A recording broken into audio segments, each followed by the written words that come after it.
Hello అండి, నమస్తే. చేజారెను నా మనసే 6వ భాగం. రచన డివి రమణి గారు, చదువుతున్నది రాధిక. ఇక కథలోకి వెళితే, అమ్మతో చెప్పాను కూడా. 2 రోజులైంది. ఏమైందో తెలియట్లేదు. అంతా ఏదో కావాలని నాకు దూరంగా తిరుగుతున్నట్లుంది.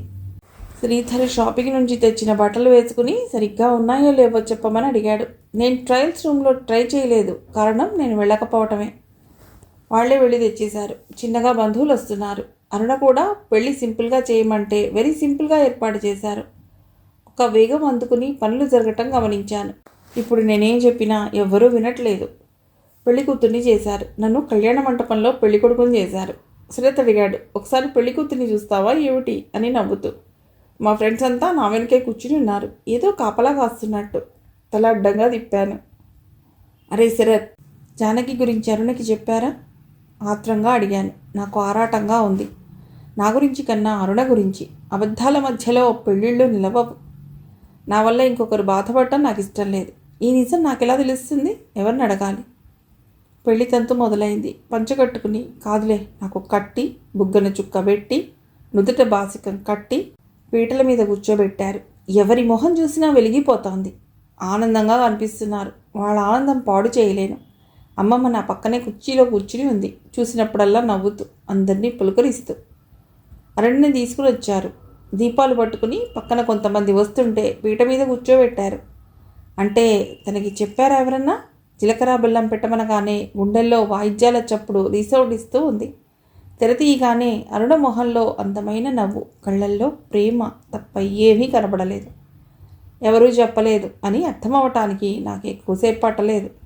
చాలా కోపం వచ్చేసింది. కానీ ఏం చేయగలను? పీటల మీద పెళ్ళి ఆపలేడుగా. తాళి కడుతుంటే చెయ్యి వణికింది. ఆ చెయ్యి ఎవరో పట్టుకున్నట్టు. మనస్సు విపరీతంగా ఎదురు తిరుగుతోంది. పక్కకి చూస్తే అమ్మ మొహం నిండా టెన్షన్. ఏ క్షణంలోనైనా పందిల్లోంచి వెళ్ళిపోతానేమోనని. తాళి కట్టగానే గొప్ప రిలీఫ్. అంతా ఫీల్ అయ్యారని తెలుసు. తలంబ్రాలు కూడా యాంత్రికంగానే అయిపోయాయి. అరుణ ఫ్రెండ్స్, మా ఫ్రెండ్స్ అల్లరి చేశారు. నేను తప్ప పందిట్లో అంతా హ్యాపీగా గడిపారు. వచ్చి కంగ్రాట్స్ చెప్పారు. ప్రతిసారి నా వైపు చూసి నవ్వుతోంది అరుణ. శ్రీధర్ నా పక్కకు వచ్చి, అరే కొంచెం నవ్వు మొహం పెట్టుకోరా, కొందరికి సందేహం కూడా వచ్చింది అని చెప్పాడు. శరత్ వాళ్ళు అలా తల తిప్పారు. ఆ చర్యకి నాకు నవ్వొచ్చింది. అరుణ మొహం వెలిగిపోతోంది. అర్థమైంది. ఆ ఆనందం పాడు చేయటం ఇష్టం లేక ఎవ్వరూ చెప్పలేదని. దీపంలా వెలిగిపోతూ కుందనపు బొమ్మలా ఉన్న అరుణ అందరు నాకేమీ ఆకర్షణ కలిగించడం లేదు. పైగా వెగటుగా ఉంది. అతి సామాన్యంగా ఉండే జానకి నాకు గొప్ప భావాలను ఇచ్చింది. కాలక్రమేణా మార్పు వస్తుంది అని మా వాళ్ళ విశ్వాసం. కానీ నాకు డౌటే. గృహప్రవేశానికి మా ఇంటికి తీసుకెళ్లారు. అక్కడ ఆ పూటకి విశ్రాంతి. మర్నాడు ఉదయం సత్యనారాయణ వ్రతం. దానికి ఏర్పాట్లు జరుగుతున్నాయి. ఫ్రెండ్స్ బ్యాచిలర్స్ పార్టీ అని గొడవ. మర్నాడు 10 గంటలకి వ్రతం మొదలైంది. పీటల మీద కూర్చుని కళ్ళు మూసుకుని పక్కకి చూడకుండా పూజ పూర్తి చేశాను. గిల్టీగా ఉంది. కానీ ఏమీ చేయలేకపోతున్నందుకు బాధగా కూడా ఉంది. అరుణ నా చెయ్యి పట్టుకుంటూనే ఉంది. నేను విడిపించుకుంటూనే ఉన్నాను. కొంతసేపటికి ఏమనుకుందో కామ్గా కూర్చుని ఉంది. భోజనాల కార్యక్రమంలో అంతా బిజీగా ఉన్నారు. పెళ్లి బట్టలు మార్చుకుని మొహం కడిగేసుకుని అద్దంలో కాసేపు చూసుకున్నాను. నా మీద నాకే జాలేసింది. నాకు నేను ధైర్యం చెప్పుకున్నాను. ఎవరితో చెప్పకుండా బైక్ కీస్ తీసుకుని మెట్లు దిగి బైక్ స్టార్ట్ చేసి వరంగల్ వైపు ఫాస్ట్గా డ్రైవ్ చేస్తూ వచ్చేసాను. ఇంట్లో నుంచి, ఆ పెళ్లి వాతావరణం నుంచి నన్ను నేను పక్కకి లాక్కుని తేలిగ్గా ఊపిరి తీసుకుని రాత్రి పెట్టే ముహూర్తం తప్పించుకోవటానికి మొబైల్ స్విచ్ ఆఫ్ చేసి మరీ వచ్చాను. కొన్ని క్షణాల్లో ఫోన్లు వరదలు వస్తాయని తెలుసు. కొంచెం టైం తీసుకుని నేనే జానకి గురించి అరుణకు చెప్పాలి అంతే అనే నిర్ణయం తీసుకున్నాను. ఒకవేళ భరించలేకపోతే తన జీవితం తనని తనకిష్టమైన విధంగా బతకమని చెప్పాలని, కావాలంటే డివోర్స్ ఇవ్వటానికి కూడా రెడీ అని చెప్పాలి. ఏ నిర్ణయం అరుణ తీసుకున్నా నాకు ఓకే. ఇలా అనుకున్నాక మనస్సు కాస్త తేలికపడింది.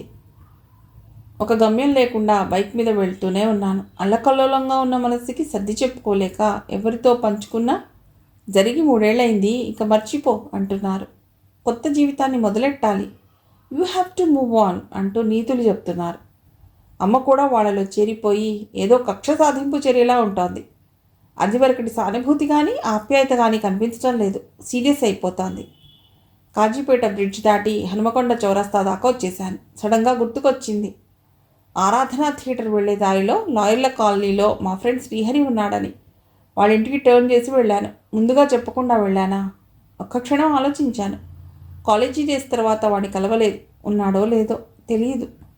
ఇంటి ముందు బైక్ ఆపి గ్రిల్ డోర్ దగ్గర కాలింగ్ బెల్ నొక్కాను. ఒక పెద్ద ఆమె గ్రిల్ దగ్గర నిలబడి, ఎవరు కావాలి బాబు అని అడిగింది. శ్రీహరి ఉన్నాడా అని అడిగాను. లేదు బాబు, ఫ్యామిలీ అంతా తిరుపతి వెళ్ళారు, వాళ్ళ అమ్మగారు ఉన్నారు అని తలుపు తీయబోతుంటే ఆగమని, నేను మళ్ళీ వస్తానులేండి, ఫోన్ చేస్తాను, రఘురామ్ వచ్చాడని చెప్పండి అని వచ్చినంత వేగంగా వెనక్కి మళ్ళాను. ఆకలి అనిపించడం మొదలైంది. ఒక కోల్డ్ డ్రింక్ కొనుక్కొని అది తాగి హైదరాబాద్ బయలుదేరాను. అదేమిటి, ఎక్కడికి వెళ్ళాడో అని కన్నా చెప్పలేదా? కోపంగా అడిగింది అత్త. అరుణ నేల చూపులు చూస్తూ ఉండిపోయింది. ఒక సందేహం పీడిస్తోంది అరుణని. ఎవరిని అడగాలి? ఎవరితో మాట్లాడకుండా పెరట్లో బాదం చెట్టు కిందికి వెళ్ళి కూర్చుంది. కళ్ళల్లో నీళ్లు తిరుగుతున్నాయి. చెప్పకుండా ఎక్కడికి వెళ్ళినట్టు? అంత అర్జెంట్ అయితే మెసేజ్ పెట్టవచ్చు కదా. పైగా ఫోన్ స్విచ్ ఆఫ్ ఎందుకు పెట్టుకున్నట్లు? ఇంతవరకు ఒక్కసారి కూడా చూపు కలపలేదు, పెదవి విప్పి మాట్లాడలేదు అనేది మనసులో ముళ్ళులా పొడుస్తూనే ఉంది అరుణని. హఠాత్తుగా శరత్, శ్రీధర్ వాళ్ళంతా మంత్రం వేసినట్టు పారిపోయారు. వచ్చిన వాళ్ళు భోజనాలు అయ్యాయి. ఒకరిద్దరు రఘు ఏడని అడిగితే పని మీద వెళ్ళాడు అని సర్ది చెప్పారు అమ్మా నాన్న. నేను హైదరాబాద్ వచ్చేసరికి 7 అయ్యింది. సాయంత్రం వస్తూనే సీరియస్గా నా రూమ్లోకి వెళ్ళి 1 గంట షవర్ చేస్తే కానీ ఆ తిక్కాల జడి అశాంతి తగ్గలేదు. ఫ్రెష్గా లాల్చీ పిజామా వేసుకుని కిందికొచ్చాను. అరుణ సీరియస్గా కూర్చునింది. ఎలా కవర్ చేయాలి? శ్రీధర్కి మెసేజ్ పెట్టాను, గండం గట్టెక్కించమని. నాకు నమ్మకం వాడేలాగైనా ఏదో ఒకటి చేస్తాడని. 10 నిమిషాల్లో ప్రత్యక్షమయ్యాడు. ఏరా రఘు, డేవిడ్ ఎలా ఉన్నాడు? నీతోనే వచ్చేవాడిని, బ్లడ్ ఇచ్చి వస్తున్నా, చూసావా ఎంత పెద్ద ప్రమాదం తప్పింది కదా అని నాతో. అమ్మ వైపు తిరిగి, మాతో పని చేస్తాడు డేవిడ్ అని యాక్సిడెంట్ అయి ఉస్మానియాలో చేర్చారు. 48 గంటలు గడిస్తే కానీ చెప్పలేమంటున్నారు పెద్దమ్మ. మాకు చాలా క్లోజ్ ఫ్రెండ్. ఎప్పుడు కాకినాడ నుండి వస్తున్నా కాజాలు తెచ్చేవాడు. మేమంతా అక్కడే ఉన్నాం. అందరి సానుభూతితో వాతావరణం మామూలైంది. కళ్ళు విప్పార్చి శ్రీధర్ని చూస్తున్నాను. ఎంత బాగా అల్లేశాడా అని. అరుణ నా వైపు సందేహంగా చూస్తోంది. నేను చూపు తిప్పుకుని, అమ్మ ఆకలేస్తోంది, మధ్యాహ్నం కూడా సరిగ్గా తినలేదు అన్నాను. అయ్యో పద నాన్న అని అమ్మ లేవగానే అమ్మ చేయబట్టుకుని, నువ్వాగు పార్వతి, అమ్ములు అరుణ వెళ్ళి వడ్డించు, చూసుకో ఏం తింటాడు అంది. శ్రీధర్ కూడా వచ్చాడు. వంటగదిలో ఇంకా పెళ్లి ఇంట్లో వచ్చే సువాసనలు వస్తూనే ఉన్నాయి. ఏం వడ్డించాలి బావా అడిగింది అరుణ. తల తిప్పి ముందుకడిగేశాను. నా చేయి పట్టుకుని శ్రీధర్, వాడి జోక్స్ ఒకరి తర్వాత ఒకరు వచ్చి కుర్చీలో కూర్చున్నారు. శ్రీధర్ కాలేజీ డేస్లో మేము చేసే అల్లరి గురించి కథలుగా చెప్తున్నాడు. అంతా నవ్వుతున్నారు. అరుణ కూడా మధ్య నన్ను ఆశ్చర్యంగా చూస్తూ ఉంది. నిజమా అన్నట్లు. నేను భోజనం చేయటమే నా జీవిత ధ్యేయం అన్నట్టు తింటూ కూర్చున్నాను, నవ్వాపుకుంటూ. భోజనాల దగ్గర మాట్లాడలేదు ఎవరితోనూ.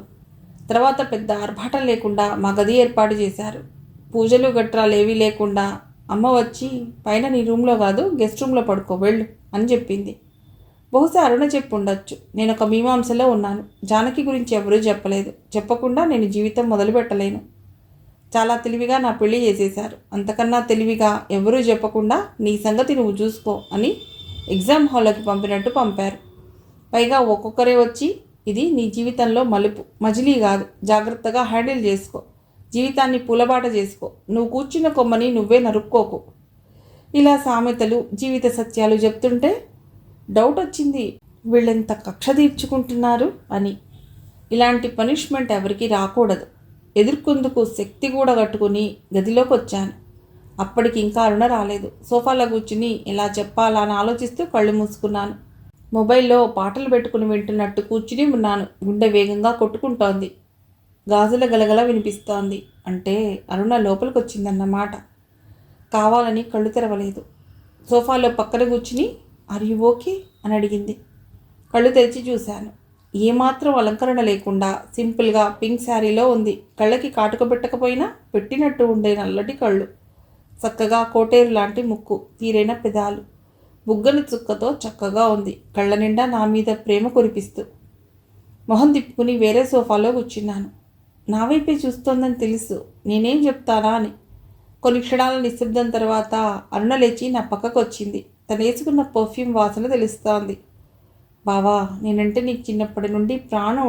నన్ను తప్ప ఎవరిని పెళ్లి చేసుకుని అన్నావుట, నిజమేనా అని అడిగింది. వెంటనే తన వైపు తిరిగాను నమ్మలేనట్లు. ఎవరు చెప్పారు? వద్దన్న కాఠిన్యం తొంగి చూసింది. ఎవరు చెప్తే ఏంలే, నువ్వు నిజం చెప్పు. నేను నమ్మలేదనుకో. అంత ఇష్టమే ఉంటే ఇన్నేళ్లలో ఒక్కసారి మా ఇంటికి నన్ను చూడటానికి రాలేదు, ఫోన్ నెంబర్ ఇవ్వలేదు, ఒక్క మెసేజ్ కూడా పెట్టలేదు. ఆఖరికి నేనేం చదువుతున్నానో కూడా తెలియదు కదా బావా అని నా మొహంలోకి సీరియస్గా చూస్తూ అడిగింది. అవును కాదు అనలేని పరిస్థితి. అరుణ, నీతో మాట్లాడాలి సీరియస్గా అన్నాను. నాకు తెలుసు ఇలాంటిదేదో అంటావని అంది. దా కూర్చో. నీ దగ్గర దాచాలనుకోవటం లేదు. నీకు తెలియాలి అని మాత్రమే నా ఉద్దేశం. తర్వాత నువ్వే నిర్ణయం తీసుకుంటే అది. చాలా సీరియస్గా అన్నాను తననే చూస్తూ. అరుణ పెద్ద కళ్ళలో విస్మయం. నేనేదో జోక్గా అన్నాను బావా. చేయి జారిన ఊరికే అంది కొద్దిపాటి తడి కళ్ళతో. నువ్వు ఊరికే అనొచ్చు అరుణ, నేను అనకూడదు అని సోఫాలో కూర్చున్నాను. అరుణ బుద్ధిగా వచ్చి కూర్చుంది. అరుణ, డోంట్ లుక్ ఎట్ మీ. నేను చెప్పలేను, ప్లీజ్ జాగ్రత్తగా విను. అసలు నాకు పెళ్ళి ఇష్టం లేదు అంటూ ఉండగానే బాంబు పేలినట్టు ఉలిక్కి పడింది. వాట్? పెళ్ళి ఇష్టం లేదా? నేను ఇష్టం కాదా? అంటే నా సందేహం నిజమేనా? పెళ్లి జరిగినంతసేపు నీ మొహంలో ఆనందం లేదు బావా, ఎందుకో అనుకున్నాను బాధగా అంది. అరుణ, ప్లీజ్ నన్ను చెప్పని. ఏం చెప్తావు బావా? మా అమ్మ, నాన్న, నానమ్మ, మీ ఫ్రెండ్స్ అంతా నాతో చెప్పారు. బావా రిజర్వ్డ్, నువ్వే మాట కలపాలి అంటూ చాలానే. దాని అర్థం ఇదా? విస్మయంగా చూస్తూ అంది. అది కాదరుణ, అసలు డిజాస్టర్ వేరే ఉంది.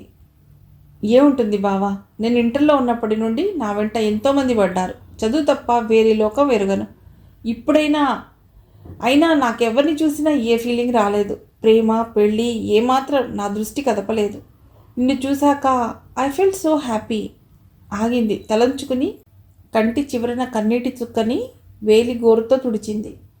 నిజానికి నీకు తెలియదు, లాస్ట్ 3 months కిందట నాన్నమ్మకి చాలా సీరియస్ అయింది. నేను హాస్పిటల్లో ఉన్నాను. నిన్నెంత కలవరించిందో చెప్పలేను. నీకోసమే బతికింది. వాడి పెళ్లి చూసి చచ్చిపోతాను. తల్లి అరుణ, భావన చేసుకోవా? ఇదే తెల్లవారినప్పటి నుండి ఇంకా ఆమె కోసం పీజీ కూడా పోస్ట్పోన్ చేసుకుని నీతో పెళ్లి కొప్పుకున్నాను. ఆపింది అరుణ. నాకు తెలుసు, అయినా నేనేమీ అనలేని పరిస్థితి. బావా, జానకెవరు? సీరియస్గా అడిగింది. జానకెవరు అని అడిగితే ఎవరు చెప్పారు అని అడగలేదు. తెలుసు, ఎలాగైనా తెలుస్తుంది. ఎవరో ఒకరు అనే ఉంటారు, చెప్పే ఉంటారు. అరుణ, జానకి ఎవరంటే చాలా చెప్పాలి. నేను నిజాయితీగా నీకు నిజమే చెప్తున్నాను. ఏం జరిగిందో అర్థం చేసుకోవడానికి ప్రయత్నం చేయి ప్లీజ్. జానకి నా ఆరో ప్రాణం. ఎలా మొదలైందంటే, జానకి పరిచయంతో మొదలెట్టి ఇప్పటి వరకు జరిగిందంతా ఒక్కటి కూడా దాచకుండా పూర్తిగా చెప్పేశాను.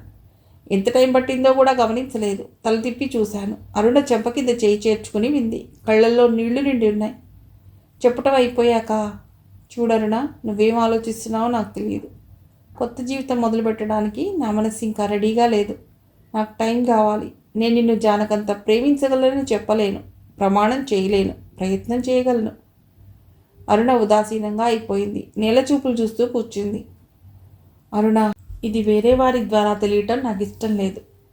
I to wish to move on from the past. నా వల్ల కావటం లేదు.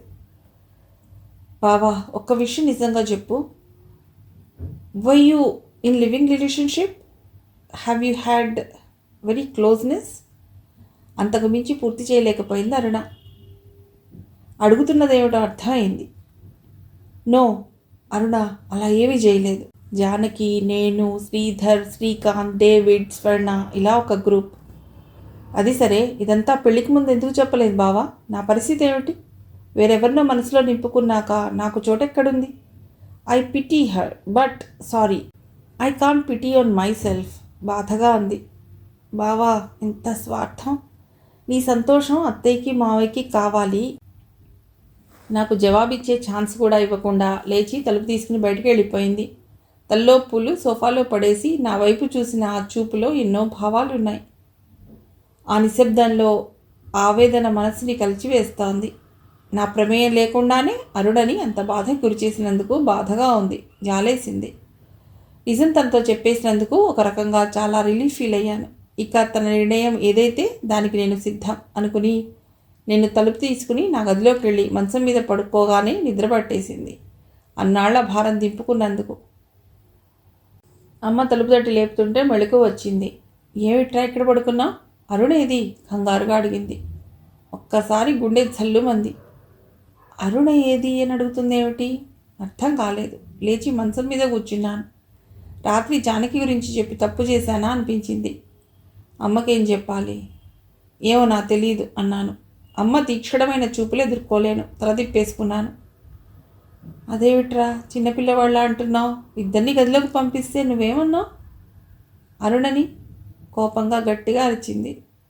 నా దగ్గర జవాబు లేదు. నేనేమీ అనలేదమ్మా, సీరియస్గా అన్నాను. మిగిలిన కథ తర్వాతి భాగంలో.